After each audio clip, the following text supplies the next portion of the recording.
কত বছর বয়স থেকে মেয়েদেরকে হিজাব নিকাব পরানো উচিত? আমার সোনার বাংলা গানটি গাওয়া কি শিরক? আপনাদের পাঠানো অনেকগুলো প্রশ্ন থেকে আজ আমি কয়েকটি প্রশ্নের উত্তর দেব। ওমা তাওফীকি ইল্লা বিল্লাহ। কত বছর বয়স থেকে মেয়েদেরকে হিজাব নিকাব পরানো উচিত? মেয়েরা যখন সাবালিকা হয় তখন থেকেই পরানো উচিত, তখন থেকে বাধ্যতামূলক। তবে তার আগ থেকেই তাদেরকে মাস্ক করানো উচিত। রাসূলুল্লাহ সাল্লাল্লাহু আলাইহি ওয়াসাল্লাম বলেছেন, মুরুস সাবিয়্যা বিস-সালাতি ইযা বালাগা সাবআ সিনিনা ওয়া ইযা বালাগা 10 সিনিনা ফাদরিবুহু আলাইহা। যখন সন্তানের বয়স 7 বছর হয় তখন তাদেরকে সালাতের ট্রেনিং দাও, এবং যখন 10 বছর হয় প্রয়োজনে তাদেরকে প্রহার করো। আবু দাউদ হাদিস নম্বর 495, হাদিসটি সহিহ।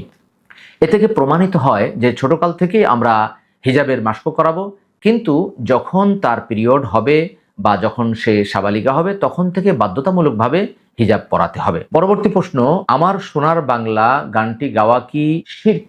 গানটি গাওয়া অনেকেই শিরক বলে থাকলেও মূলত গানটি আমরা শিরকের নিয়তে গাই না, এই কারণে শিরক হবে না। চিরদিন তোমার আকাশ তোমার বাতাস, এই চরণগুলো নিয়ে আলেমরা আপত্তি করে থাকেন। যদিও আল্লাহর আকাশ আল্লাহর বাতাস আমরা বিশ্বাস করি, শুধুমাত্র গাওয়ার জন্য এটা গাই।